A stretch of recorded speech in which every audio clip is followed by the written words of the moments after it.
Cierra los ojos por un momento, solo un momento. Imagina que estás flotando en el vacío absoluto del espacio profundo. No hay arriba ni abajo, no hay izquierda ni derecha, solo oscuridad infinita en todas direcciones. El silencio es tan completo que puedes escuchar tu propio corazón latiendo, bombeando sangre a través de un cuerpo hecho de átomos que fueron forjados en el interior de estrellas que murieron hace miles de millones de años. Y entonces, lentamente, como si el universo mismo estuviera respirando, una luz tenue comienza a aparecer en la distancia. No es una estrella, no es una galaxia, es algo mucho más grande, mucho más etéreo, mucho más misterioso. Es una nebulosa, una nube colosal de gas y polvo que se extiende a lo largo de años luz, brillando con colores que desafían la imaginación. Rojos profundos como la sangre de un dios antiguo, verdes imposibles que parecen esmeraldas líquidas flotando en la nada, azules tan intensos que podrían ser fragmentos del cielo de un mundo que nunca existió. Y tú estás ahí, flotando frente a esta obra maestra cósmica, y una pregunta inevitable surge en tu mente, una pregunta que ha obsesionado a los seres humanos desde que alzaron la mirada por primera vez hacia el cielo nocturno. ¿Quién está pintando el cosmos? ¿Alguna vez has mirado una imagen del telescopio Hubble y te has preguntado por qué la nebulosa del Águila tiene ese tono verdoso? ¿Por qué la nebulosa de Orión brilla con rosa y púrpura como si fuera una acuarela cósmica? ¿Por qué algunas nebulosas son azules como zafiros y otras arden con un rojo tan intenso que parece fuego congelado en el tiempo? ¿Qué fuerza de la naturaleza es responsable de esta paleta de colores que se extiende a través de millones de billones de kilómetros? La respuesta, y esto es lo que hace que esta historia sea absolutamente fascinante, no está en la astronomía, no está en la física clásica, no está en ninguna fuerza que puedas ver o tocar o experimentar en tu vida cotidiana. La respuesta está escondida en el mundo más pequeño, más extraño y más contraintuitivo que existe. La respuesta está en la mecánica cuántica. Sí, la misma mecánica cuántica que gobierna el comportamiento de partículas más pequeñas que un átomo es la responsable de pintar las estructuras más grandes y más hermosas del universo observable. Y eso, amigos, es una de las conexiones más profundas y más bellas de toda la ciencia. Déjame darte algunos datos que van a hacer que tu cerebro se detenga por un momento. Los pilares de la creación, esas columnas icónicas dentro de la nebulosa del Águila, que probablemente has visto en cientos de pósters y fondos de pantalla, tienen 5 años luz de altura.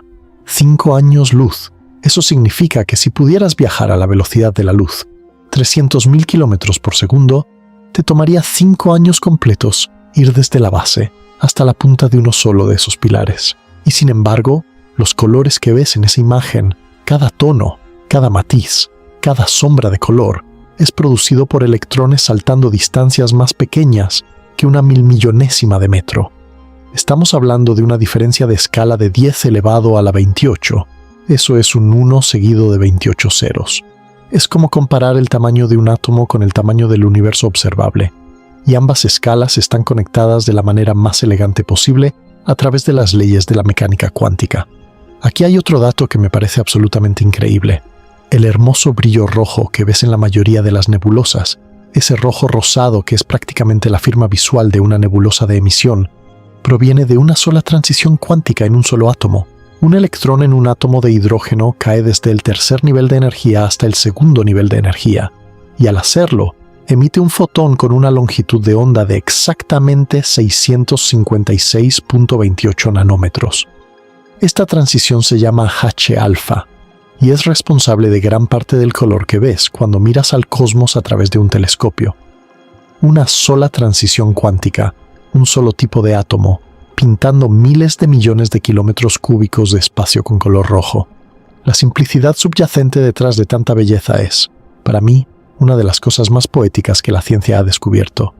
Pero espera, porque se pone aún más extraño. Algunos de los colores más brillantes y más icónicos en las nebulosas provienen de algo que la mecánica cuántica dice que no debería suceder. Se llaman transiciones prohibidas. Son eventos cuánticos tan improbables, tan increíblemente raros, que en un solo átomo podrían tomar horas, días, incluso años para ocurrir. En la Tierra, estas transiciones nunca producen luz observable porque los átomos están constantemente chocando entre sí, y estas colisiones roban la energía antes de que el fotón prohibido pueda ser emitido. Pero en el vacío casi perfecto de una nebulosa, donde la densidad es tan baja que un átomo puede pasar horas sin chocar con otro, estos eventos imposibles finalmente tienen tiempo de suceder.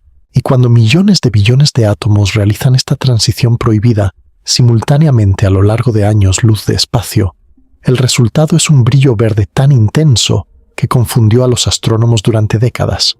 De hecho, ese brillo verde confundió tanto a los científicos que pensaron que habían descubierto un nuevo elemento. En 1864, cuando William Huggins apuntó su espectroscopio hacia nebulosas planetarias, observó líneas de emisión que no coincidían con ningún elemento conocido en la Tierra, líneas verdes misteriosas a 495.9 y 500.7 nanómetros.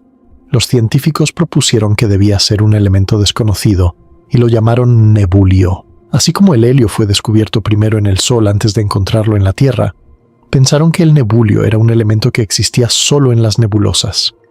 Este misterio persistió durante más de 60 años, hasta que en 1927, un físico llamado Ira Sprague Bowen demostró que no era ningún elemento nuevo. Era simplemente oxígeno ordinario, el mismo que respiras en este momento, pero doblemente ionizado y haciendo algo que la mecánica cuántica decía que era casi imposible. Era una transición prohibida del oxígeno que solo podía ocurrir en las condiciones extremas del espacio profundo. El nebulio nunca existió. Era el oxígeno desafiando las reglas cuánticas en el vacío del cosmos. Y aquí está quizás el dato más profundo de todos. Cada nebulosa que ves en una imagen es esencialmente un gigantesco laboratorio de química cuántica. Un laboratorio que se extiende a lo largo de años luz, con condiciones de temperatura, presión y densidad que no podemos replicar en ningún laboratorio de la Tierra.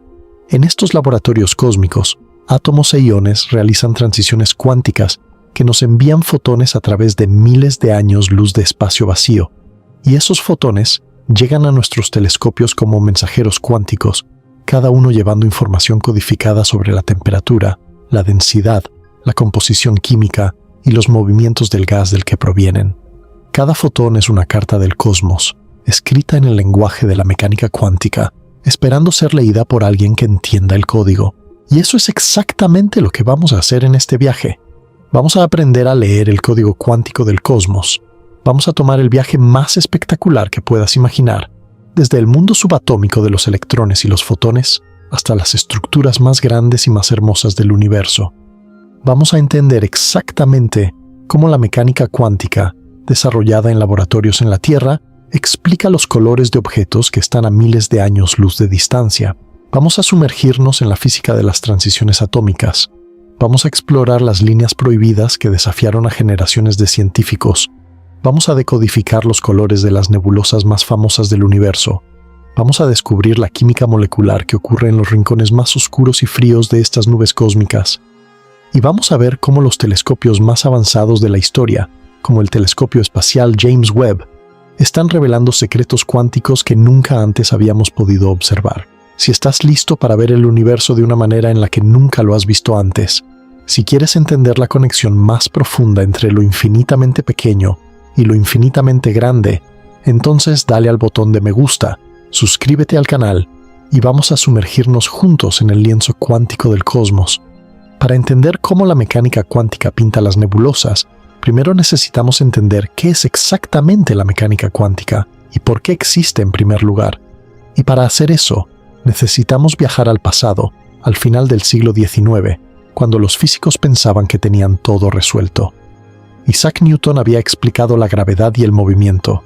James Clerk Maxwell había unificado la electricidad y el magnetismo.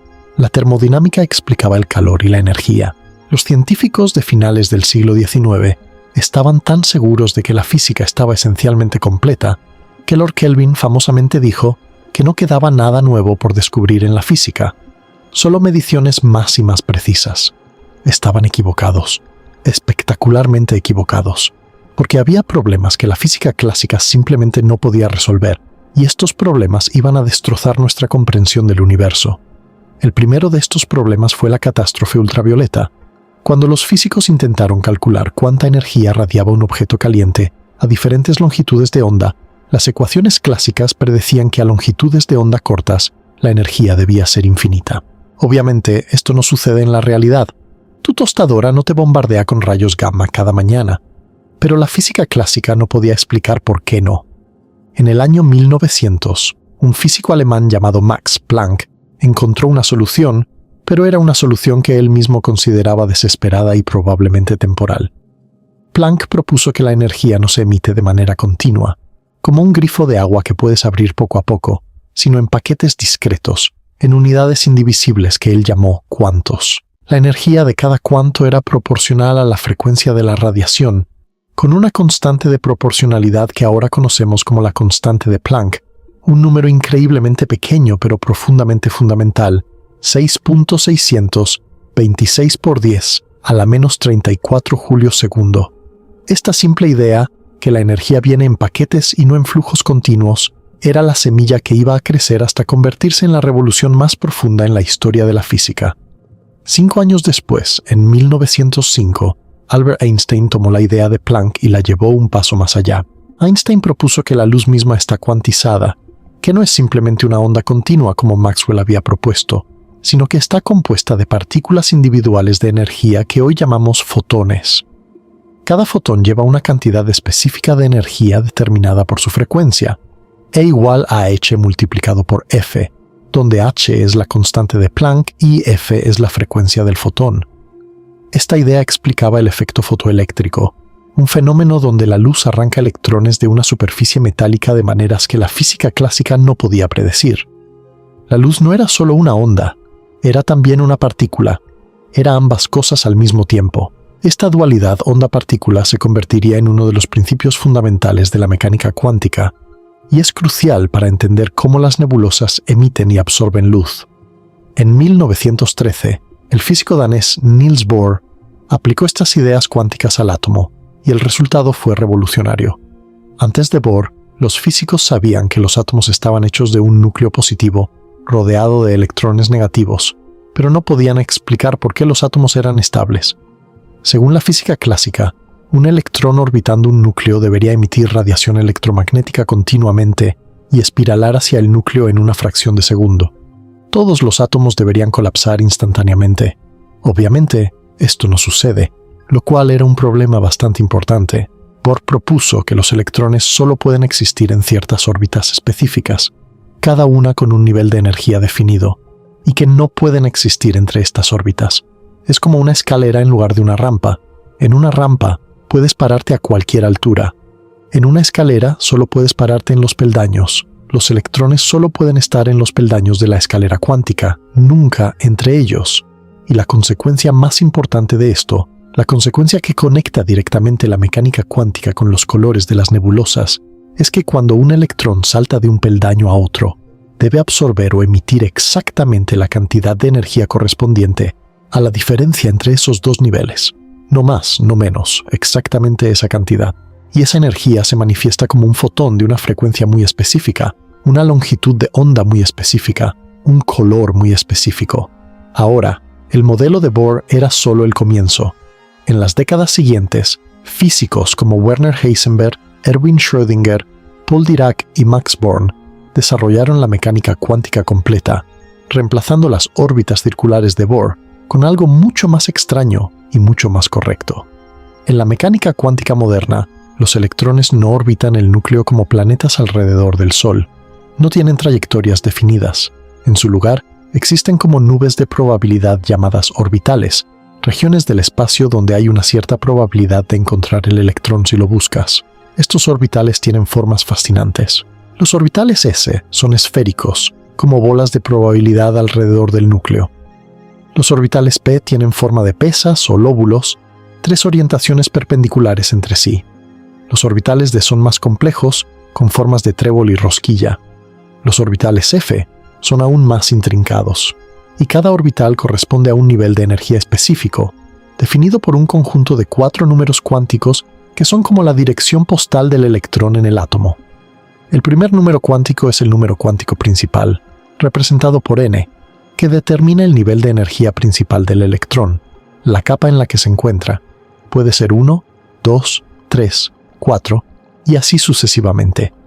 Cuanto mayor es n, más lejos del núcleo está el electrón en promedio, y mayor es su energía. El segundo es el número cuántico de momento angular orbital, representado por L, que que determina la forma del orbital. Para un n dado, L puede ir desde 0 hasta n-1. Cuando L es 0, el orbital es de tipo S, esférico. Cuando L es 1, es de tipo P, con forma de pesa. Cuando L es 2, es de tipo D. Cuando L es 3, es de tipo F. El tercer número cuántico es el número cuántico magnético, representado por ml, que determina la orientación del orbital en el espacio. Para un L dado, ml puede tomar valores enteros desde -L hasta +L. Y el cuarto número cuántico es el número cuántico de spin, representado por ms, que describe la propiedad intrínseca de giro del electrón y solo puede tomar dos valores, +1/2 o -1/2. Hay una regla fundamental que gobierna cómo los electrones se distribuyen en estos orbitales, y se llama el principio de exclusión de Pauli. Esta regla dice que no pueden existir dos electrones en el mismo átomo con el mismo conjunto de 4 números cuánticos. Es como si cada dirección postal cuántica solo pudiera albergar a un inquilino. Esto significa que cada orbital puede contener como máximo 2 electrones, uno con spin +1/2 y otro con spin -1/2. Esta regla es la razón por la cual los átomos tienen la estructura electrónica que tienen, es la razón por la cual la tabla periódica tiene la forma que tiene, y es la razón fundamental por la cual diferentes elementos producen diferentes colores de luz. La configuración electrónica de un átomo, como están distribuidos sus electrones en los diferentes orbitales, determina absolutamente todo sobre cómo ese átomo interactúa con la luz, qué fotones puede absorber, qué fotones puede emitir, y por lo tanto, qué colores contribuye a la paleta de una nebulosa. Ahora necesitamos hablar sobre la luz misma, porque la luz es el mensajero cuántico que trae la información desde las nebulosas hasta nuestros telescopios y nuestros ojos. La luz es una onda electromagnética, una oscilación de campos eléctricos y magnéticos que se propaga a través del espacio a una velocidad de 300.000 km por segundo. Pero como Einstein demostró, la luz también es una partícula, un fotón, un paquete discreto de energía. Esta dualidad onda-partícula es una de las características más fundamentales y más desconcertantes de la mecánica cuántica, y simplemente tenemos que aceptarla como una realidad del universo, aunque desafíe nuestra intuición cotidiana. La longitud de onda de la luz, la distancia entre dos crestas consecutivas de la onda, determina sus propiedades. Las longitudes de onda más largas corresponden a energías más bajas, y las más cortas a energías más altas, siguiendo la relación fundamental E igual a hc dividido entre lambda, donde h es la constante de Planck, c es la velocidad de la luz, y lambda es la longitud de onda. El espectro electromagnético completo es vasto. En el extremo de baja energía tenemos las ondas de radio, con longitudes de onda que pueden ser de metros o incluso kilómetros. Luego vienen las microondas, el infrarrojo, la luz visible, el ultravioleta, los rayos X y finalmente los rayos gamma, en el extremo de alta energía, con longitudes de onda más pequeñas que un átomo. La luz visible, los colores que nuestros ojos pueden percibir, es solo una franja increíblemente estrecha de este espectro, desde aproximadamente 400 nanómetros en el violeta hasta aproximadamente 700 nanómetros en el rojo. Es asombroso pensar que casi toda la información que tenemos sobre el universo proviene de este mensajero, la luz en todas sus formas, y que los colores que vemos en las nebulosas son simplemente aquellos fotones cuyas longitudes de onda caen dentro de esta estrecha ventana visible. El rojo es baja energía dentro de lo visible, el violeta es alta energía, y cada color intermedio, cada tono de naranja, amarillo, verde, azul, corresponde a una energía específica, una longitud de onda específica y potencialmente a una transición cuántica específica en un átomo o ion específico. Y aquí es donde todo se conecta con las nebulosas de una manera profundamente hermosa. Los colores que observamos en las nebulosas no son aleatorios, no son el resultado de algún proceso caótico o impredecible. Cada color que ves en una imagen de una nebulosa corresponde a una transición cuántica específica en un átomo o ion específico. El rojo rosado del hidrógeno, el verde del oxígeno doblemente ionizado, el azul de la reflexión o del helio ionizado. Cada uno de estos colores es un mensaje cuántico, una señal que un electrón en un átomo a miles de años luz de distancia ha saltado de un nivel de energía a otro y ha emitido un fotón que viajó a través del cosmos hasta llegar a nuestro detector. Cada nebulosa es un lienzo pintado con transiciones cuánticas, Y si sabes leer el código, puedes descifrar la composición, la temperatura, la densidad y la dinámica de estos objetos magníficos simplemente analizando su luz. Ahora que entendemos los fundamentos cuánticos, necesitamos entender exactamente cómo un átomo produce luz. El proceso comienza con la excitación, el momento en que un electrón recibe energía y saltas a un nivel más alto. Hay varias formas en que esto puede suceder. La primera es la fotoexcitación, donde el átomo absorbe un fotón cuya energía coincide exactamente con la diferencia de energía entre dos niveles del electrón. Si el fotón tiene la energía correcta, el electrón lo absorbe y salta al nivel superior. Si el fotón tiene demasiada o muy poca energía, no pasa nada. El fotón simplemente continúa su camino. Es como un candado con combinación. Solo la combinación correcta abre la puerta. La segunda forma es la excitación colisional, donde el átomo choca con otra partícula. Puede ser otro átomo, un ión, un electrón libre.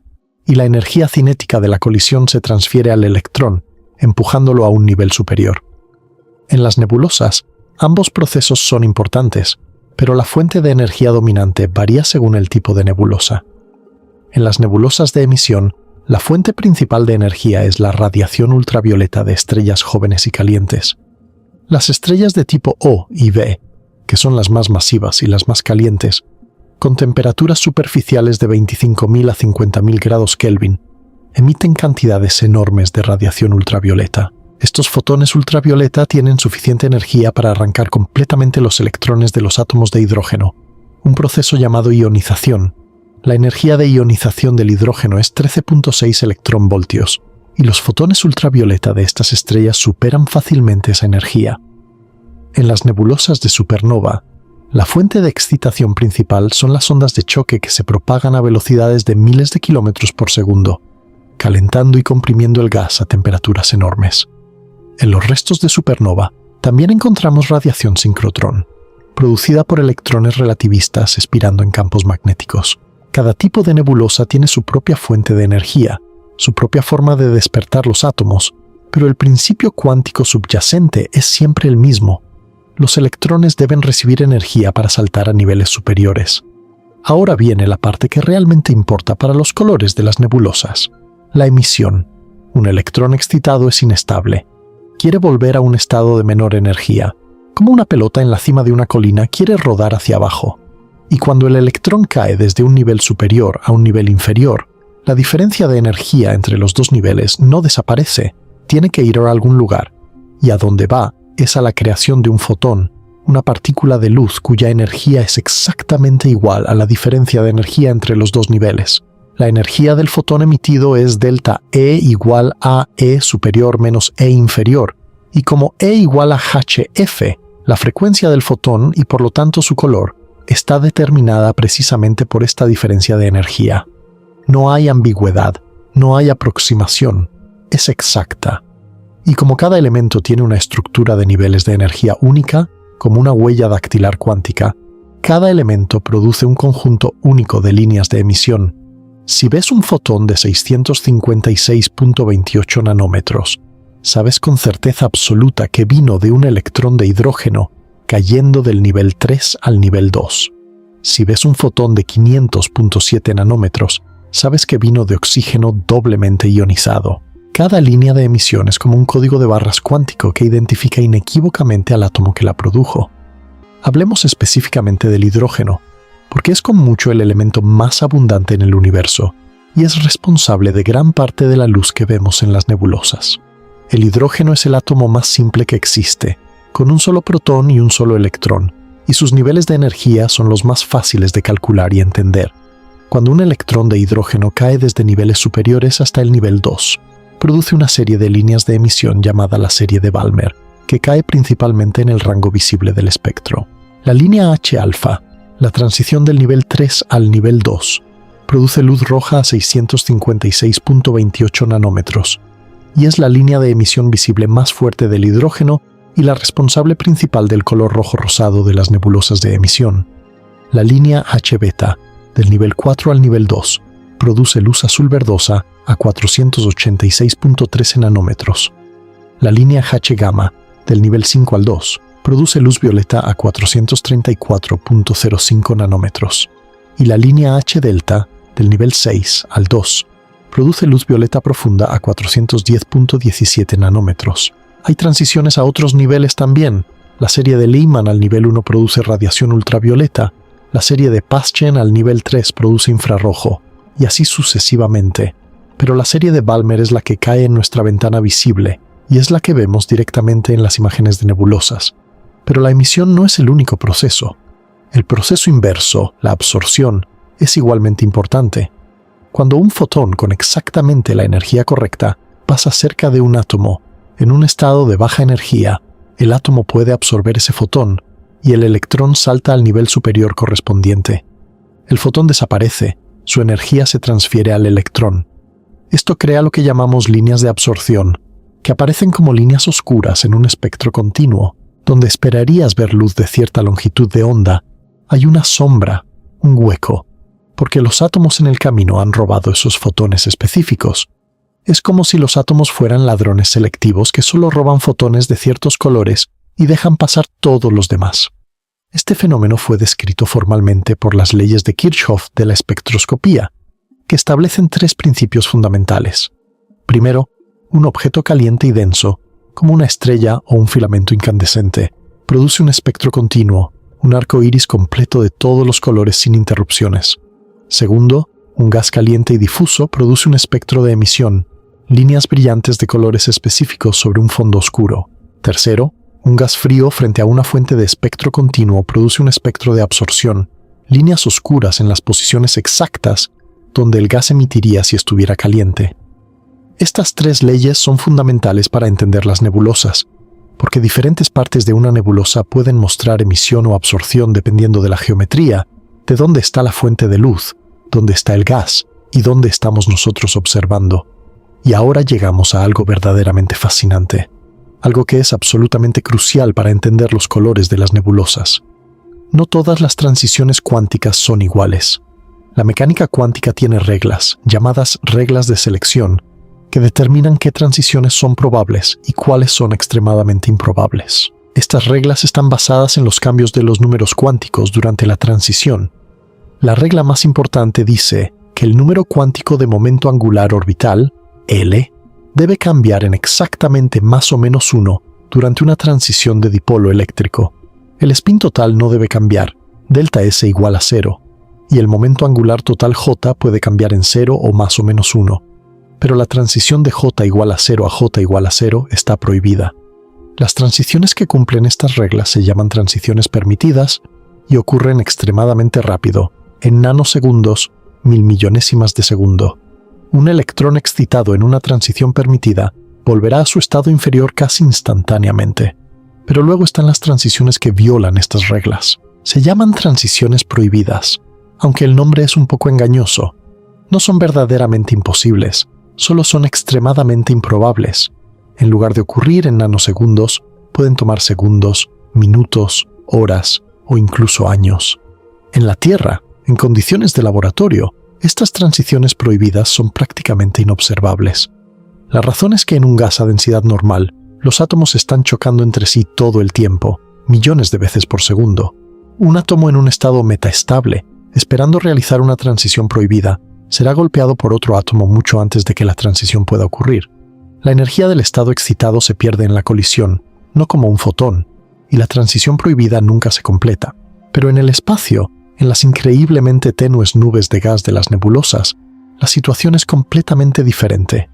Las densidades son tan bajas, solo unos cientos o miles de partículas por centímetro cúbico, comparados con los 10 elevado a la 19 por centímetro cúbico de la atmósfera terrestre, que un átomo puede permanecer en un estado metaestable durante el tiempo suficiente para que la transición prohibida ocurra y el fotón prohibido sea finalmente emitido.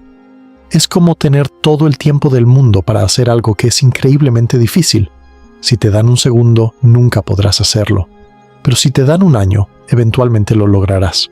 Las nebulosas le dan a los átomos todo el tiempo del universo, y los átomos responden emitiendo la luz prohibida más hermosa del cosmos. Antes de sumergirnos en las nebulosas específicas y sus colores cuánticos, necesitamos entender qué es exactamente una nebulosa y cuáles son los diferentes tipos que existen. Una nebulosa es, en su esencia más básica, una nube gigante de gas y polvo en el espacio interestelar. La composición de este gas refleja la composición general del universo, aproximadamente un 75% de hidrógeno, un 25% de helio, y trazas de elementos más pesados como oxígeno, nitrógeno, azufre, carbono, neón, argón y hierro. Estos elementos pesados pueden parecer insignificantes en términos de su abundancia, pero son responsables de algunos de los colores más espectaculares y de la química más interesante que ocurre en las nebulosas. Las nebulosas varían enormemente en tamaño, desde unas pocas a cientos de años luz de diámetro, y contienen suficiente material para formar miles de estrellas. Sin embargo, a pesar de su enorme tamaño, son increíblemente tenues. La densidad típica de una nebulosa es de unos pocos cientos a unos miles de partículas por centímetro cúbico. Para poner esto en perspectiva, la atmósfera de la Tierra tiene aproximadamente 10 elevado a la 19 partículas por centímetro cúbico. Una nebulosa es un vacío mejor que cualquier vacío que podamos crear en un laboratorio, y sin embargo, se extiende a lo largo de distancias tan vastas que contiene cantidades colosales de materia. Hay varios tipos principales de nebulosas, cada uno con sus propios procesos cuánticos responsables de su apariencia. Las nebulosas de emisión brillan con su propia luz, excitadas por la energía de estrellas cercanas o por ondas de choque.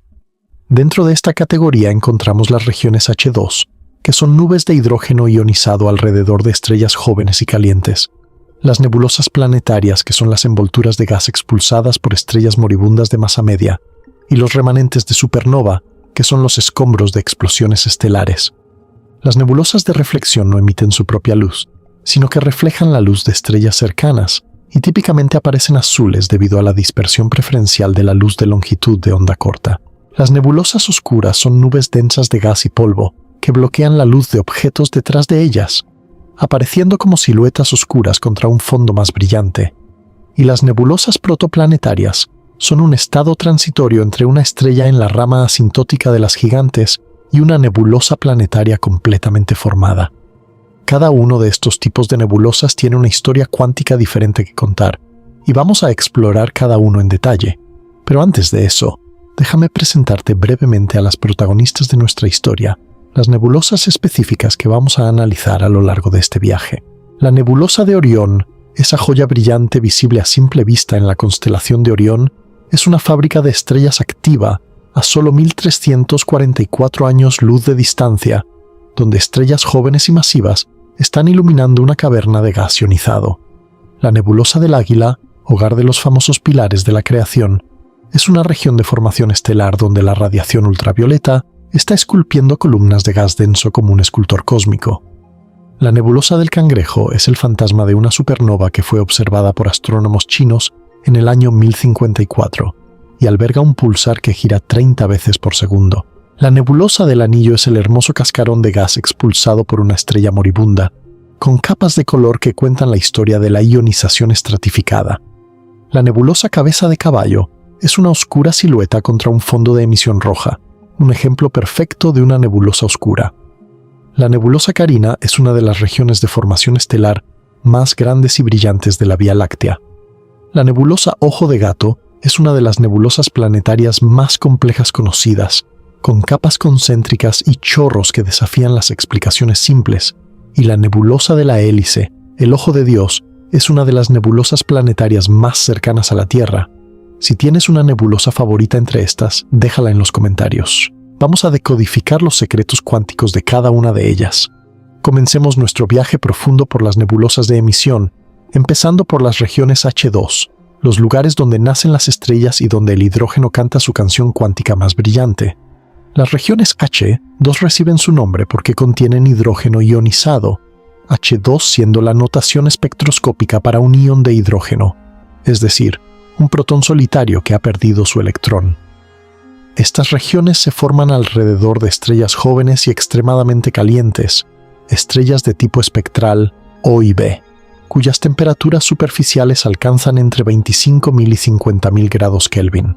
A estas temperaturas, las estrellas emiten cantidades enormes de radiación ultravioleta, particularmente fotones con energías superiores a 13.6 electronvoltios, que es la energía necesaria para ionizar un átomo de hidrógeno desde su estado fundamental. Estos fotones ultravioleta inundan el gas circundante, arrancando electrones de los átomos de hidrógeno y creando una burbuja de gas ionizado alrededor de la estrella. Esta burbuja de gas ionizado se llama esfera de Strömgren, en honor al astrónomo danés-americano Bengt Strömgren, quien desarrolló la teoría que describe su formación y tamaño. El radio de la esfera de Strömgren depende de tres factores: la luminosidad de la estrella ionizante, la densidad del gas circundante y la tasa de recombinación. En el centro de la esfera, cerca de la estrella, la ionización es completa. Prácticamente todo el hidrógeno está ionizado. En el borde de la esfera, la tasa de ionización se equilibra exactamente con la tasa de recombinación, creando un frente de ionización relativamente abrupto. Fuera de la esfera, el gas permanece neutro. El tamaño de estas esferas puede ser enorme, desde unos pocos años luz para estrellas menos luminosas, hasta decenas o incluso cientos de años luz para las estrellas más masivas y brillantes. Ahora viene el proceso que genera los hermosos colores que vemos. Dentro de la esfera de Strömgren, los electrones libres y los protones se están recombinando constantemente, electrones que son capturados por protones para formar átomos de hidrógeno neutros nuevamente. Pero aquí está la clave. Cuando un electrón libre es capturado por un protón, no necesariamente cae directamente al estado fundamental, el nivel más bajo de energía. En su lugar, el electrón puede ser capturado en cualquier nivel de energía superior, y luego cascadea hacia abajo, saltando de nivel en nivel, emitiendo un fotón en cada salto. Es como una pelota cayendo por una escalera, rebotando de peldaño en peldaño, y cada rebote produce un sonido diferente. Cada salto del electrón produce un fotón de un color diferente, y el conjunto de todos estos saltos crea el espectro de recombinación del hidrógeno. Las líneas de recombinación más importantes para los colores visibles son las de la serie de Balmer, las transiciones que terminan en el nivel 2. La transición del nivel 3 al 2, H-alfa, produce el rojo intenso a 656 nanómetros, que es la firma visual dominante de las regiones H2. La transición del 4 al 2, H-beta, produce un azul verdoso a 486 nanómetros. Del 5 al 2, H-gamma, produce violeta a 434 nanómetros. Y del 6 al 2, H-delta, produce violeta profundo a 410 nanómetros. La razón por la cual H-alfa domina visualmente es una combinación de dos factores. Primero, la probabilidad de transición es mayor para H-alfa que para las líneas de Balmer de orden superior, lo que significa que más electrones toman esta ruta. Y segundo, nuestros ojos son más sensibles a la luz roja de H-alfa que a las longitudes de onda más cortas de H-beta o H-gamma. El resultado neto es que las regiones H2 aparecen predominantemente rojas o rosadas cuando se observan en color verdadero. Veamos esto en acción en una de las nebulosas más espectaculares y mejor estudiadas del cielo, la nebulosa de Orión, también conocida como Messier 42 o M42. Ubicada a aproximadamente 1344 años luz de la Tierra en la constelación de Orión, esta nebulosa es visible a simple vista como una mancha borrosa en la espada de Orión, y a través de un telescopio se revela como una de las vistas más impresionantes del cielo nocturno. La nebulosa de Orión es una región H2 activa, donde se están formando nuevas estrellas, y su brillo es alimentado por un grupo de 4 estrellas jóvenes y masivas, conocidas como el trapecio, ubicadas en el corazón de la nebulosa. La estrella más brillante del trapecio, Theta 1 Orionis C, es una estrella de tipo O6, con una temperatura superficial de aproximadamente 40.000 grados Kelvin, y es la principal responsable de ionizar el gas de la nebulosa. La química cuántica en acción en la nebulosa de Orión produce un mapa de colores que cuenta una historia fascinante. El brillo rojo rosado dominante proviene de la emisión H-alfa del hidrógeno, como explicamos, pero también hay un tinte verdoso en ciertas regiones, particularmente cerca del trapecio, y ese verde proviene de las líneas prohibidas del oxígeno doblemente ionizado, O3, a 495.9 y 500.7 nanómetros. Estas son las mismas líneas que una vez se atribuyeron al misterioso nebulio. El hecho de que veamos O3 cerca del trapecio y no en las regiones exteriores nos dice algo importante. La ionización doble del oxígeno requiere fotones de alta energía, más de 35 electronvoltios, que solo están disponibles cerca de las estrellas más calientes. A medida que nos alejamos del trapecio, la radiación ultravioleta se debilita, el grado de ionización disminuye y las líneas de menor ionización como N2 y S2 comienzan a dominar. En algunas regiones también vemos un brillo azulado, que proviene parcialmente de la reflexión de la luz estelar por el polvo, convirtiendo partes de la nebulosa en una nebulosa de reflexión superpuesta a la nebulosa de emisión. Las regiones oscuras que cortan la nebulosa son nubes de polvo denso en primer plano que absorben la luz visible, creando las estructuras filamentarias y los carriles oscuros que dan a la nebulosa su apariencia tridimensional. La estructura de temperatura de la nebulosa, más caliente cerca del trapecio y más fría en los bordes, crea una zonificación natural, donde diferentes procesos cuánticos dominan en diferentes regiones, como un mapa de zonas climáticas pero para la física cuántica. Ahora viajemos a otro icono cósmico, la nebulosa del Águila, Messier 16 y sus famosos pilares de la creación. Esta nebulosa está ubicada a aproximadamente 7000 años luz de la Tierra y contiene un cúmulo estelar joven, NGC 6611, cuyas estrellas masivas están esculpiendo el gas circundante con su intensa radiación ultravioleta. Los pilares de la creación son columnas de gas molecular denso y polvo que han resistido la erosión por la radiación estelar porque son más densas que su entorno. La radiación ultravioleta de las estrellas cercanas está fotoevaporando lentamente las superficies de los pilares, creando un proceso dinámico donde material está siendo arrancado de los pilares y ionizado. Pero aquí necesitamos hacer una pausa importante para hablar sobre algo que sorprende a mucha gente. La imagen más famosa de los pilares de la creación, la tomada por el telescopio espacial Hubble, no muestra los colores verdaderos. La imagen utiliza lo que se conoce como la paleta Hubble, o paleta SH, o donde las emisiones de 3 iones diferentes se mapean a los canales rojo, verde y azul de una imagen digital de una manera que no corresponde a sus colores reales. En la paleta Hubble, la emisión de azufre ionizado, S2, que en realidad es roja profunda a 671 y 673 nanómetros, se mapea al canal rojo. La emisión de H-alfa, que en realidad es roja a 656 nanómetros, se mapea al canal verde, y la emisión de oxígeno doblemente ionizado, O3, que en realidad es verde a 500 nanómetros, se mapea al canal azul.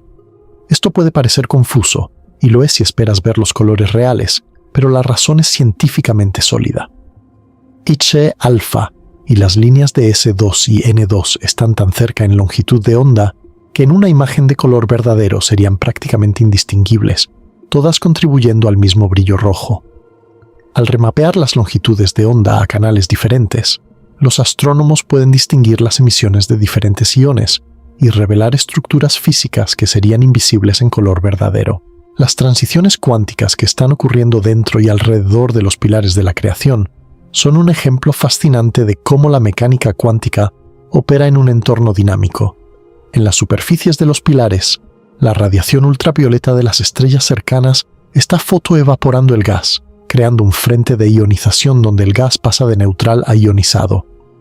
Justo en este frente encontramos emisión intensa de H-alfa, hidrógeno recombinándose, N2, nitrógeno en la zona de baja ionización, y S2, azufre en la zona más exterior. Dentro de los pilares, protegido de la radiación ionizante, el gas permanece molecular y frío, y es aquí donde se están formando nuevas estrellas dentro de pequeños glóbulos densos, conocidos como glóbulos gaseosos en evaporación o EGGs. Las ondas de choque que se propagan dentro de los pilares excitan el gas colisionalmente, creando emisión adicional en las interfaces. Es un ecosistema cuántico dinámico, donde fotoionización, recombinación, excitación colisional, emisiones permitidas y prohibidas coexisten en un ballet cósmico de procesos cuánticos. Ahora pasemos a uno de los tipos más hermosos y emocionalmente evocadores de nebulosas, las nebulosas planetarias. A pesar de su nombre, no tienen absolutamente nada que ver con los planetas. El nombre fue dado por William Herschel en el siglo XVIII porque a través de los telescopios primitivos de la época, estas nebulosas parecían discos difusos parecidos a planetas. En realidad, una nebulosa planetaria es el canto del cisne cuántico de una estrella de masa media, entre 1 y 8 masas solares, que ha llegado al final de su vida. Cuando una estrella como nuestro Sol agota el hidrógeno en su núcleo, comienza una serie de transformaciones dramáticas. Primero se convierte en una gigante roja, expandiéndose enormemente mientras fusiona hidrógeno en una capa alrededor del núcleo de helio. Luego, cuando el núcleo se calienta lo suficiente, comienza a fusionar helio en carbono y oxígeno. Eventualmente, la estrella entra en la rama asintótica de las gigantes, donde experimenta pulsos térmicos, episodios de fusión intensa que expulsan las capas exteriores de la estrella al espacio. La estrella pierde masa gradualmente, como una cebolla que va perdiendo sus capas, hasta que solo queda el núcleo caliente y denso, una futura enana blanca, rodeado por la envoltura de gas en expansión que constituye la nebulosa planetaria. Lo que hace a las nebulosas planetarias particularmente fascinantes desde el punto de vista de la química cuántica es que el gas que expulsan ha sido procesado en el interior de la estrella. A diferencia de las regiones H2, que contienen principalmente gas primordial con la composición estándar del universo, las nebulosas planetarias están enriquecidas con elementos que fueron creados por nucleosíntesis estelar. Carbono, nitrógeno y oxígeno son particularmente abundantes, habiendo sido producidos por las reacciones de fusión en el interior de la estrella y transportados a la superficie por procesos de mezcla convectiva conocidos como dragado. Este enriquecimiento químico significa que las nebulosas planetarias muestran un espectro de emisión mucho más rico y complejo que las regiones H2, con líneas de emisión de una amplia variedad de iones de diferentes elementos. La estructura de ionización de una nebulosa planetaria es particularmente hermosa y reveladora. El núcleo central, la futura enana blanca, puede tener temperaturas superficiales de 50.000 a 200.000 grados Kelvin, emitiendo fotones ultravioleta extremadamente energéticos. La intensidad de esta radiación disminuye con la distancia, creando una estratificación de zonas de ionización concéntricas alrededor de la estrella central. En la zona más interna, más cercana a la estrella caliente, la radiación es tan intensa que los átomos están altamente ionizados. Aquí encontramos helio 2, que es helio que ha perdido ambos electrones, así como iones de alta ionización como neón 5, argón 5 y oxígeno 4. En la zona media, donde la radiación es menos intensa, encontramos oxígeno 3, nitrógeno 3 y helio 1. En la zona exterior, más alejada de la estrella, la radiación ya se ha debilitado considerablemente y encontramos iones de baja ionización como oxígeno 2, nitrógeno 2, azufre 2, oxígeno 1 y eventualmente hidrógeno neutro en el borde extremo de la nebulosa.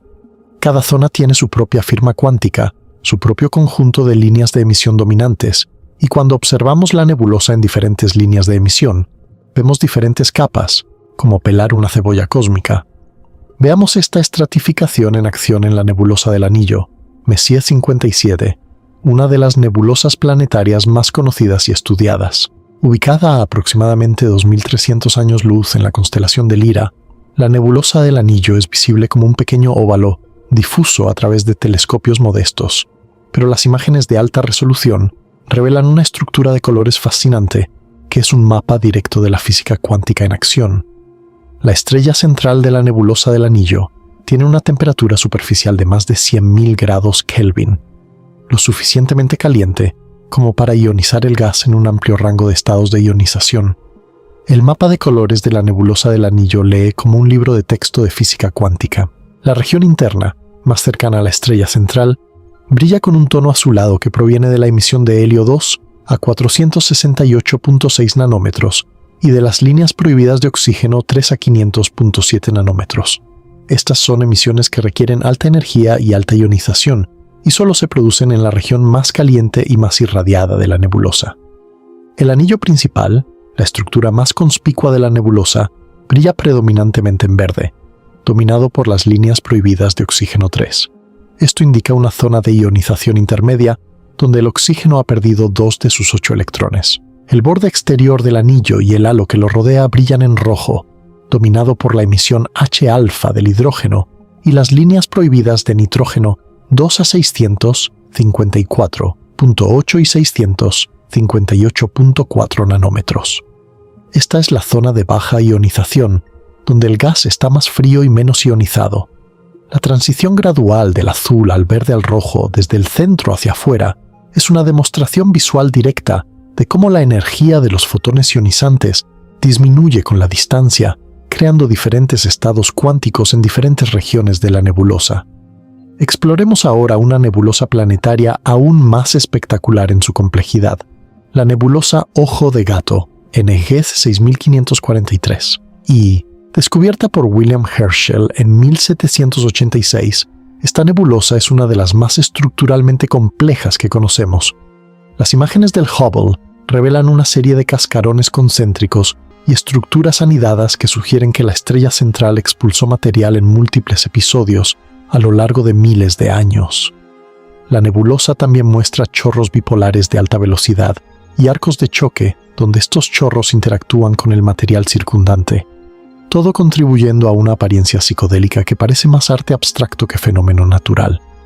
La lista de líneas de emisión detectadas en la nebulosa Ojo de Gato es un catálogo impresionante de transiciones cuánticas. Se han identificado líneas de hidrógeno 1, helio 1, helio 2, oxígeno 1, oxígeno 2, oxígeno 3, nitrógeno 1, nitrógeno 2, neón 3, neón 4, argón 3, argón 4, azufre 2, azufre 3, cloro 3, carbono 3 y carbono 4, entre otras.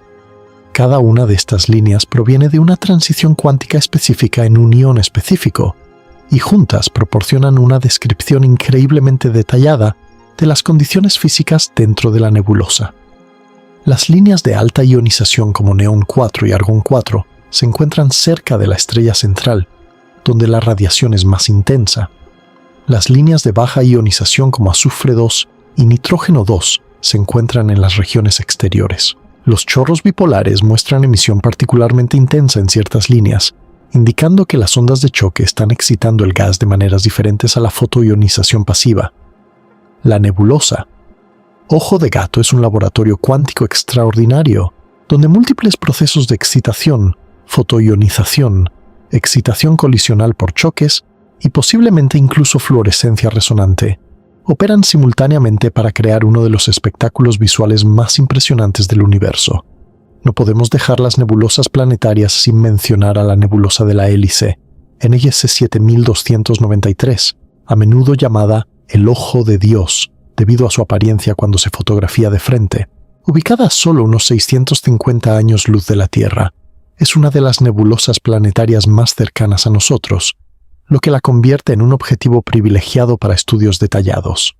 Lo que hace a la nebulosa de la Hélice particularmente interesante desde el punto de vista de la química cuántica es la presencia de miles de estructuras cometarias dentro de la nebulosa, pequeños nódulos densos con colas que apuntan en dirección opuesta a la estrella central, como cometas. Estas estructuras se conocen como nudos cometarios y contienen gas molecular, incluyendo hidrógeno molecular H2. La detección de H2 en estas estructuras, mediante sus transiciones cuánticas vibracionales y rotacionales en el infrarrojo cercano, es fascinante porque nos dice que dentro de una nebulosa altamente ionizada existen pequeños refugios de gas frío y denso donde las moléculas pueden sobrevivir. Es como encontrar islas de calma en medio de una tormenta cuántica.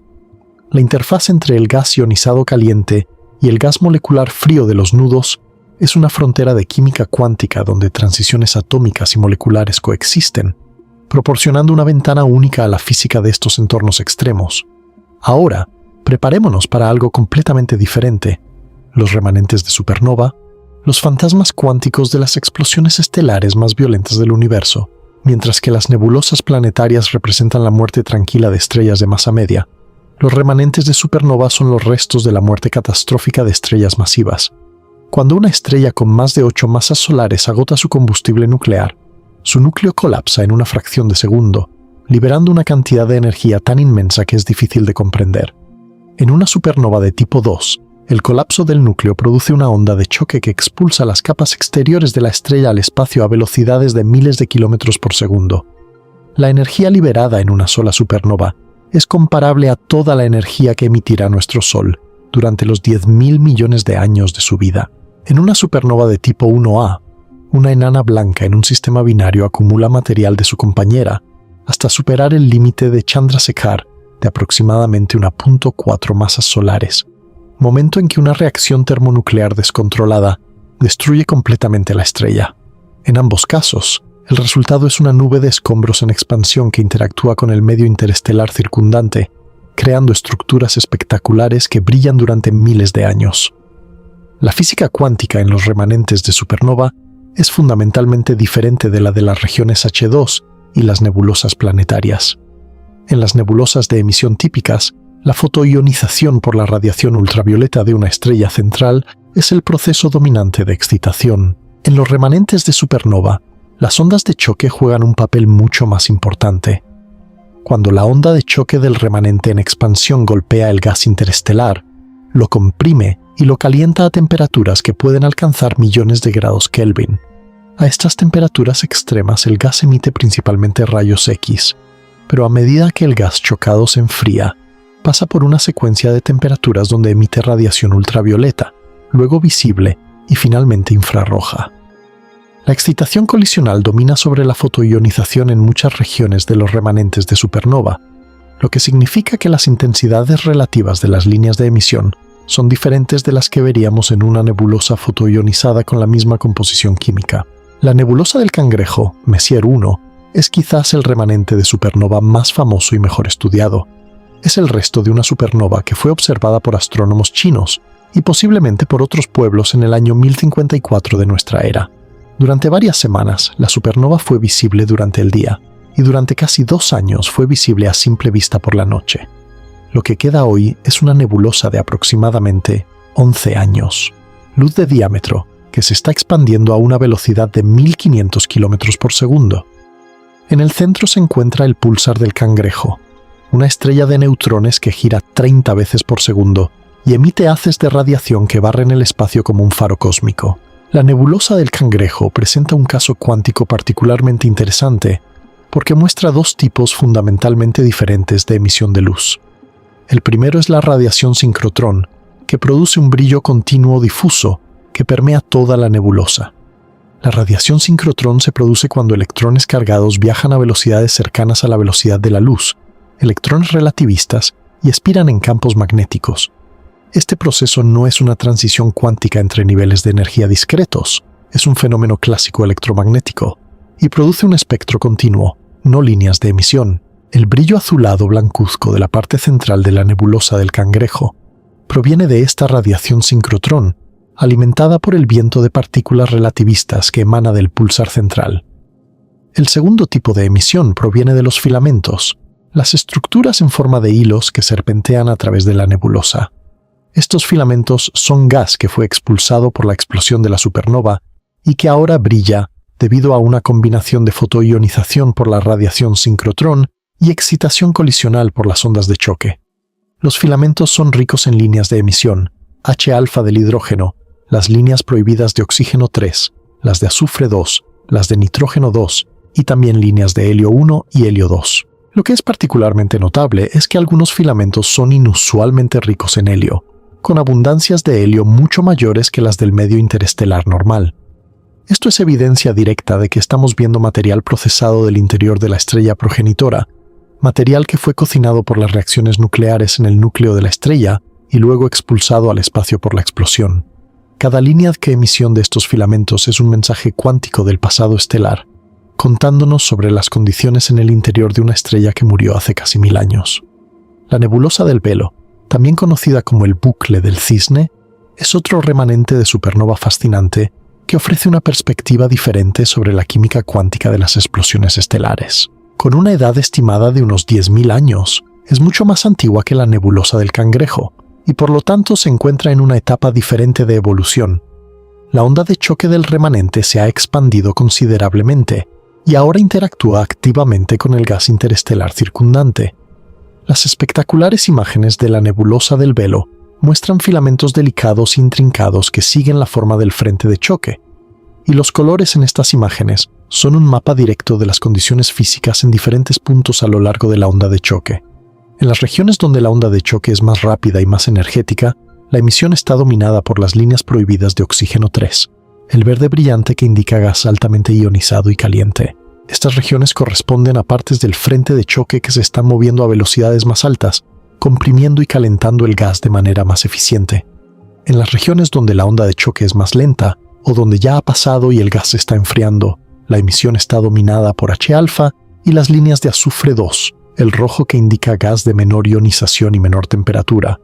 La transición de verde a rojo a lo largo de los filamentos de la nebulosa del Velo es una secuencia temporal congelada en el espacio, mostrando las diferentes etapas de enfriamiento del gas, después del paso de la onda de choque. Es como ver una película de la evolución cuántica del gas comprimida en una sola imagen estática.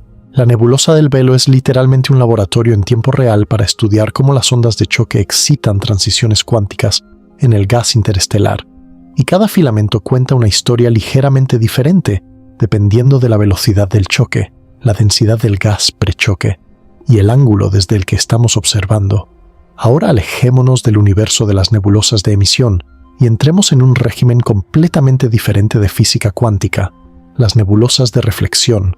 Mientras que las nebulosas de emisión brillan porque los átomos en su interior están siendo excitados y emiten su propia luz, las nebulosas de reflexión simplemente reflejan la luz de estrellas cercanas. No producen líneas de emisión propias. Su espectro es esencialmente una copia del espectro de la estrella iluminante, posiblemente con algunas modificaciones por la interacción con el polvo. Pero lo fascinante es, ¿por qué las nebulosas de reflexión son típicamente azules? Y la respuesta involucra una forma de interacción cuántica entre la luz y la materia que es elegantemente simple, pero profundamente reveladora. Cuando la luz de una estrella encuentra una partícula de polvo interestelar, puede ser dispersada, es decir, redirigida en una dirección diferente a su trayectoria original. El tipo de dispersión que ocurre depende de la relación entre el tamaño de la partícula de polvo y la longitud de onda de la luz. Cuando las partículas son mucho más pequeñas que la longitud de onda, estamos en el régimen de la dispersión de Rayleigh, donde la probabilidad de dispersión es inversamente proporcional a la cuarta potencia de la longitud de onda. Esto significa que la luz azul, con su longitud de onda más corta, es dispersada mucho más eficientemente que la luz roja, con su longitud de onda más larga. Concretamente, la luz azul a 400 nanómetros es dispersada aproximadamente 9 veces más eficientemente que la luz roja a 700 nanómetros. Este es exactamente el mismo fenómeno que hace que el cielo de la Tierra sea azul. Las moléculas de nitrógeno y oxígeno en nuestra atmósfera dispersan preferentemente la luz azul del Sol en todas direcciones. De modo que cuando miras al cielo en cualquier dirección, ves esta luz azul dispersada. En el caso de las nebulosas de reflexión, las partículas de polvo dispersan preferentemente la luz azul de la estrella cercana, y cuando miramos la nebulosa, vemos esta luz azul dispersada hacia nosotros. La estrella misma puede ser blanca o incluso ligeramente amarilla, pero la nebulosa que la rodea aparece azul porque el polvo está actuando como un filtro cuántico que favorece las longitudes de onda más cortas. A nivel cuántico, la dispersión de Rayleigh se puede entender como una interacción entre el fotón incidente y los electrones en la partícula de polvo. El campo electromagnético del fotón hace que los electrones en la partícula oscilen, y estos electrones oscilantes actúan como pequeñas antenas que reemiten la luz en diferentes direcciones. La eficiencia de este proceso depende de la frecuencia de la luz y del tamaño de la partícula, y las matemáticas dan exactamente la dependencia con la cuarta potencia de la longitud de onda que observamos. Cuando las partículas son más grandes, comparables a la longitud de onda, entramos en el régimen de dispersión de Mie, donde la dependencia con la longitud de onda es mucho menos pronunciada. Esto es relevante porque las partículas de polvo interestelar tienen una distribución de tamaños, desde moléculas muy pequeñas hasta granos de 1 micrómetro o más, y la apariencia exacta de una nebulosa de reflexión depende de esta distribución de tamaños. Un ejemplo hermoso de nebulosa de reflexión es la nebulosa de Mérope, la neblina azulada que rodea a las estrellas del cúmulo de las Pléyades. Durante mucho tiempo se pensó que esta nebulosa era el resto de la nube molecular de la que nacieron las Pléyades, pero observaciones posteriores revelaron que en realidad es una nube de polvo, no relacionada a través de la cual las estrellas están pasando casualmente. La luz de las estrellas de las Pléyades ilumina las partículas de polvo, y la dispersión preferencial de la luz azul crea el halo azulado que rodea al cúmulo. El espectro de la nebulosa muestra las mismas líneas de absorción que las estrellas de las Pléyades, confirmando que es luz estelar reflejada y no emisión propia. Adicionalmente, se han detectado en el polvo de las Pléyades características de absorción que revelan la composición del polvo mismo, incluyendo bandas de absorción de silicatos y posiblemente de hielos, proporcionando información sobre la química cuántica de las partículas de polvo interestelar. Las nebulosas oscuras representan el polo opuesto de las nebulosas de reflexión en cierto sentido. Mientras que las nebulosas de reflexión redirigen la luz hacia nosotros, las nebulosas oscuras bloquean la luz de los objetos detrás de ellas. Son nubes de gas molecular y polvo tan densas que absorben prácticamente toda la luz visible que intenta atravesarlas. Los fotones de la estrella de fondo son absorbidos por los electrones en los granos de polvo, que realizan transiciones cuánticas a estados de mayor energía. Esta energía absorbida no desaparece, se reemite como radiación infrarroja, fotones de longitud de onda mucho más larga que los fotones originales. Esto es porque los granos de polvo están relativamente fríos, unas pocas decenas de grados Kelvin, y su emisión térmica cae en el infrarrojo lejano. Entonces la energía se conserva, pero se transforma de fotones visibles de alta energía a muchos fotones infrarrojos de baja energía. Este proceso se llama extinción, y además de absorber la luz, el polvo también tiende a enrojecer la luz que logra pasar a través de la nube, ya que los fotones azules son más fácilmente absorbidos y dispersados que los rojos. La nebulosa Cabeza de Caballo, Barnard 33, es quizás la nebulosa oscura más icónica del cielo. Su forma inconfundible, que se asemeja a la cabeza de un caballo de ajedrez, es una proyección de polvo y gas molecular denso, silueteada contra la nebulosa de emisión IC 434, que brilla en H-alfa detrás de ella.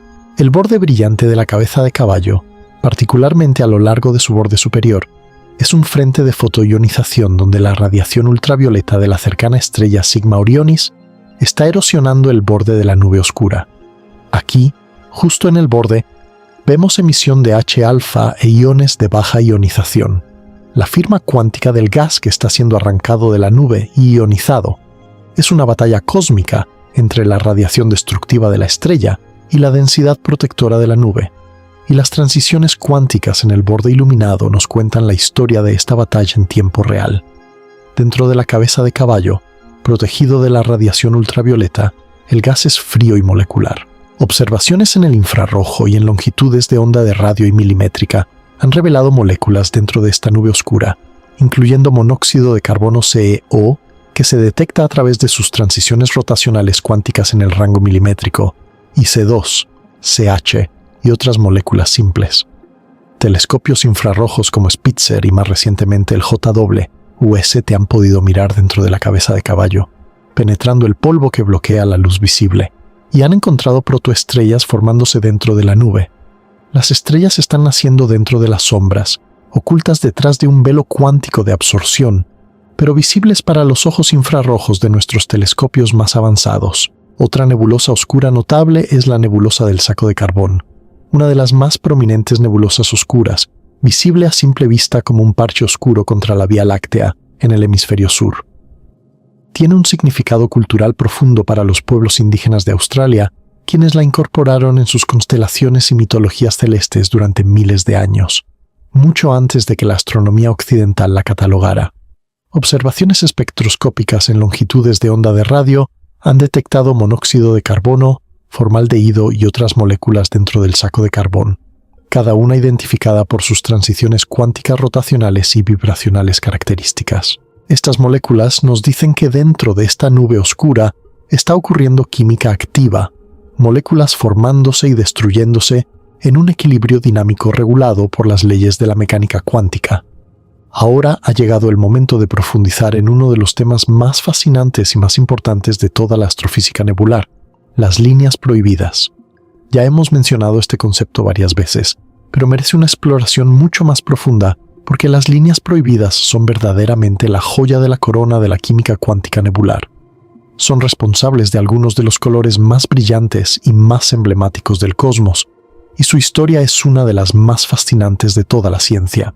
Regresemos a 1864, cuando el astrónomo británico William Huggins realizó una observación que cambiaría nuestra comprensión del universo para siempre.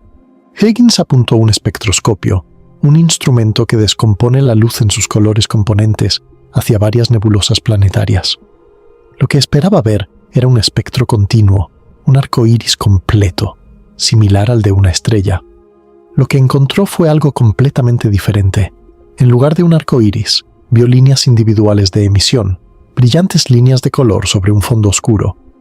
Esto ya era revolucionario, porque demostró que las nebulosas no eran cúmulos de estrellas no resueltas como muchos pensaban, sino nubes de gas caliente emitiendo luz, Pero lo verdaderamente desconcertante eran dos líneas verdes brillantes que no coincidían con ningún elemento conocido.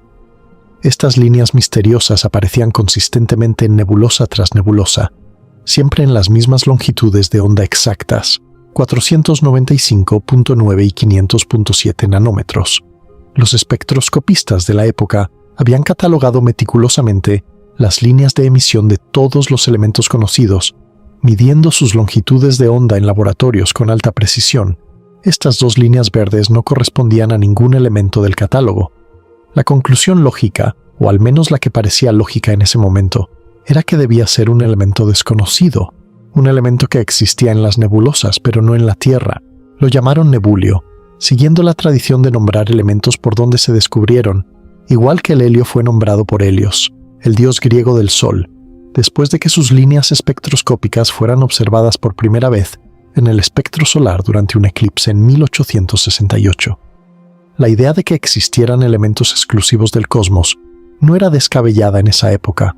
Después de todo, el helio había sido descubierto en el Sol 26 años antes de que se encontrara en la Tierra. Pero pasaron los años, y pasaron las décadas, y nadie podía encontrar el nebulio. Cuando la tabla periódica se fue completando y la comprensión de la estructura atómica mejoró, los espacios para elementos desconocidos se fueron cerrando. A principios del siglo XX, la física atómica había avanzado lo suficiente como para que fuera cada vez más claro que no quedaban huecos en la tabla periódica donde pudiera encajar el nebulio. El misterio se profundizaba. Entonces, en 1927, el físico y astrónomo estadounidense Ira Sprague Bowen tuvo una revelación que resolvió el enigma de más de 60 años. Bowen se dio cuenta de que las misteriosas líneas verdes no provenían de ningún elemento nuevo, sino de un elemento extremadamente común, el oxígeno. Específicamente de oxígeno doblemente ionizado, un átomo de oxígeno que ha perdido 2 de sus 8 electrones. Pero estas líneas correspondían a transiciones que violaban las reglas de selección de la mecánica cuántica, transiciones que eran tan improbables que nadie había considerado que pudieran producir emisión observable. Eran transiciones prohibidas. Para entender por qué estas transiciones son prohibidas y por qué aún así las vemos en las nebulosas, necesitamos profundizar un poco más en la física. Cuando un electrón en un átomo cae de un nivel de energía superior a uno inferior, el mecanismo más común es la emisión de radiación de dipolo eléctrico. Imagina el electrón como una carga eléctrica que oscila rápidamente mientras transita entre dos estados cuánticos. Esta carga oscilante actúa como una pequeña antena de radio que emite radiación electromagnética. Para que esta antena funcione eficientemente, ciertos cambios en los números cuánticos del electrón deben ocurrir. Específicamente, el número cuántico de momento angular orbital L debe cambiar en exactamente más o menos 1, y el spin total S no debe cambiar. Cuando estas condiciones se cumplen, la transición es permitida y ocurre extremadamente rápido, típicamente en unos 10 nanosegundos o menos. El electrón cae y emite un fotón casi instantáneamente. Pero hay estados cuánticos donde el electrón se encuentra atrapado en una situación peculiar. Ha sido excitado a un nivel de energía superior, pero no existe ninguna transición de dipolo eléctrico permitida que lo lleve de vuelta a un nivel inferior. No puede caer por el mecanismo rápido normal. Estos estados se llaman metaestables, y el electrón puede quedarse en ellos durante periodos extraordinariamente largos, al menos extraordinarios para los estándares del mundo cuántico. ¿Pero puede el electrón caer eventualmente? Sí, pero tiene que usar mecanismos alternativos que son mucho menos eficientes. Una posibilidad es la transición de dipolo magnético, donde en lugar de una oscilación de carga eléctrica, es el momento magnético del átomo el que actúa como antena. Otra posibilidad es la transición de cuadrupolo eléctrico, un mecanismo aún más débil basado en una distribución asimétrica de carga que oscila. Estos mecanismos alternativos producen las transiciones prohibidas, y sus probabilidades de transición, medidas por los llamados coeficientes A de Einstein, son típicamente entre 6 y 10 órdenes de magnitud menores que las de las transiciones permitidas. Mientras que una transición permitida típica tiene un coeficiente A del orden de 10, elevado a 8 por segundo, una transición prohibida de dipolo magnético puede tener un coeficiente A de solo 10 elevado a menos 2 por segundo, y una de cuadrupolo eléctrico puede ser tan baja como 10 elevado a menos 5 por segundo. Esto significa que un electrón en un estado metaestable puede tardar desde fracciones de segundo hasta horas en emitir un fotón prohibido. En la Tierra, en cualquier gas a densidad normal, esto nunca ocurre porque las colisiones con otros átomos y moléculas suceden miles de millones de veces por segundo. Un átomo en un estado metaestable será golpeado por otra partícula mucho antes de que tenga la oportunidad de emitir su fotón prohibido. La energía del estado excitado se pierde en la colisión, transfiriéndose como energía cinética al átomo que colisionó, y la transición prohibida queda permanentemente frustrada. Pero en una nebulosa, las condiciones son radicalmente diferentes. Con densidades de solo unos cientos a miles de partículas por centímetro cúbico, el tiempo entre colisiones puede ser de segundos, minutos o incluso horas. Esto le da al electrón en su estado metaestable tiempo más que suficiente para emitir su fotón prohibido a través del mecanismo de dipolo magnético o cuadrúpolo eléctrico, y cuando billones de átomos en una nebulosa de años luz de extensión realizan simultáneamente estas transiciones prohibidas, el resultado es un brillo que puede ser más intenso que cualquier línea de emisión permitida. La ironía suprema es que la transición más improbable produce la luz más brillante, simplemente porque hay tantos átomos involucrados y las condiciones del espacio permiten lo que la Tierra prohíbe. La notación estándar para las líneas prohibidas usa corchetes cuadrados alrededor de la identificación del ion. Cuando ves O3 escrito entre corchetes, inmediatamente sabes que se refiere a líneas prohibidas de oxígeno doblemente ionizado, no a sus líneas permitidas. Las líneas semiprohibidas, que son transiciones de intercombinación, donde el spin total cambia, se notan con un solo corchete de cierre, como O3 con paréntesis derecho o C3 con paréntesis derecho. Esta notación es ubicua en la literatura astrofísica y aparecerá constantemente cuando leas sobre la espectroscopía de nebulosas. Las líneas prohibidas más importantes para los colores visibles de las nebulosas forman un catálogo fascinante. Las líneas prohibidas de oxígeno 3 a 495, 0.9 y 500.7 nanómetros son las famosas líneas de nebulio, el verde brillante que domina muchas nebulosas planetarias y regiones H2. La línea de oxígeno 3 a 436.3 nanómetros es una línea azul más débil que es fundamental como diagnóstico de temperatura, ya que proviene de un nivel de energía más alto, y su intensidad relativa a las líneas verdes es muy sensible a la temperatura del gas. Las líneas de nitrógeno 2 a 654.8 y 658.4 nanómetros son rojas, muy cercanas a H-alfa, y a menudo se confunden con ella en imágenes de color verdadero. Dominan en las zonas de baja ionización de las nebulosas. Las líneas de azufre 2 a 671.6 y 673.1 nanómetros son rojo profundo y son un diagnóstico fundamental de la densidad electrónica, porque la razón de intensidades entre estas dos líneas depende sensiblemente de la densidad del gas. Las líneas de oxígeno 1 a 630 y 600, 36.4 nanómetros, marcan la transición entre gas ionizado y gas neutro, apareciendo en los bordes exteriores de las nebulosas. Las líneas de oxígeno 2 a 372.7 nanómetros son otro diagnóstico de densidad importante. Las líneas de neón 3 a 386.9 nanómetros son un indicador de alta ionización, y las líneas de azufre 3 a 900, 6.9 y 953.1 nanómetros caen en el infrarrojo cercano. Cada una de estas líneas prohibidas es un termómetro, un medidor de densidad o un indicador de composición química.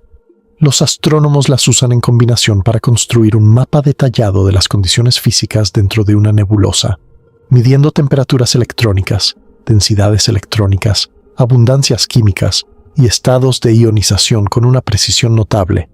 Es como si las nebulosas estuvieran equipadas con millones de sensores cuánticos que continuamente transmiten datos sobre sus condiciones internas, y nosotros solo tenemos que sintonizar la frecuencia correcta para leer esos datos. El concepto de densidad crítica es fundamental para entender por qué diferentes líneas prohibidas aparecen en diferentes regiones de una nebulosa. Cada transición prohibida tiene una densidad crítica asociada, que es la densidad a la cual la tasa de desexcitación colisional igual a la tasa de emisión radiativa espontánea. Por debajo de la densidad crítica, el átomo tiene tiempo suficiente para emitir su fotón prohibido, antes de ser golpeado por otra partícula, y la línea se emite eficientemente. Por encima de la densidad crítica, las colisiones dominan, La energía del estado excitado se pierde colisionalmente en lugar de radiativamente, y la línea prohibida se suprime. Diferentes líneas prohibidas tienen densidades críticas muy diferentes. Las líneas de azufre 2 tienen una densidad crítica de aproximadamente 2000 partículas por centímetro cúbico. Las líneas de oxígeno 2 tienen una densidad crítica similar. Las líneas de oxígeno 3 tienen una densidad crítica mucho más alta, de aproximadamente 700.000 partículas por centímetro cúbico. Esto significa que en las regiones más densas de una nebulosa, las líneas de azufre 2 y oxígeno 2 pueden estar suprimidas mientras que las de oxígeno 3 aún brillan intensamente. La variación de la densidad a través de la nebulosa crea un patrón natural donde diferentes líneas prohibidas dominan en diferentes regiones, contribuyendo a la complejidad de colores que observamos. Es un interruptor cuántico de encendido y apagado que opera automáticamente según la densidad local del gas. Las transiciones prohibidas son, sin duda, uno de los fenómenos más bellos de toda la física. Eventos tan improbables que fueron considerados imposibles durante décadas, que ocurren en condiciones tan extremas que no podemos replicarlas en la Tierra, y que sin embargo son responsables de pintar algunos de los objetos más espectaculares del universo, con colores que han cautivado a la humanidad desde que inventamos el telescopio.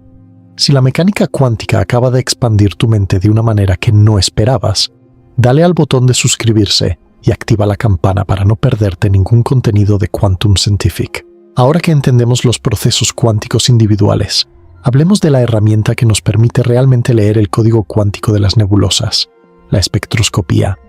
La espectroscopía es la ciencia de descomponer la luz en sus longitudes de onda componentes y analizar la intensidad de la luz en cada longitud de onda. Es la herramienta más poderosa de toda la astrofísica, la herramienta que nos permite determinar la composición, temperatura, densidad y movimiento de objetos que están a miles o millones de años luz de distancia. Sin la espectroscopía, las nebulosas serían simplemente manchas bonitas de color en el cielo. Con la espectroscopía, se convierten en libros abiertos que cuentan historias detalladas sobre las condiciones físicas en sus interiores. El principio básico de la espectroscopía es simple. La luz de la nebulosa pasa a través de un elemento dispersivo, que puede ser un prisma o una rejilla de difracción, que separa las diferentes longitudes de onda. El resultado es un espectro, una gráfica donde el eje horizontal muestra la longitud de onda y el eje vertical muestra la intensidad. ¿Cuánta luz hay a cada longitud de onda? En el espectro de una nebulosa de emisión, veremos picos brillantes a longitudes de onda específicas, cada pico correspondiendo a una línea de emisión particular de un átomo o ion específico. La posición del pico nos dice qué transición es, y por lo tanto, qué elemento y qué estado de ionización está involucrado. La altura del pico, su intensidad, nos dice cuánta luz se está emitiendo en esa transición, lo cual depende de cuántos átomos están realizando esa transición, lo cual a su vez depende de la temperatura, la densidad y la abundancia del elemento. Los astrónomos han desarrollado técnicas sofisticadas para extraer una cantidad extraordinaria de información de los espectros nebulares. Los diagnósticos de temperatura utilizan la razón de intensidades de líneas prohibidas que provienen de niveles de energía significativamente diferentes del mismo ion. El ejemplo clásico es el diagnóstico de temperatura del oxígeno 3, que compara la intensidad de la línea a 436.3 nanómetros con la de las líneas a 495.9 y 500.7 nanómetros.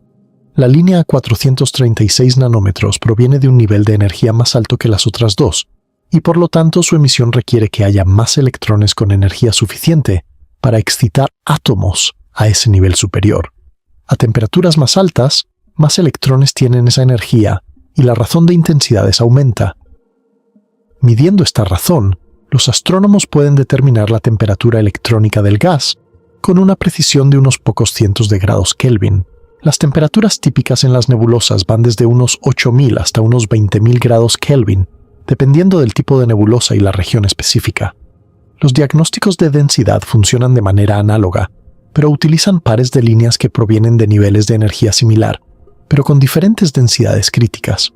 El ejemplo clásico es el doblete de azufre, 2 a 671.6 y 673.1 nanómetros.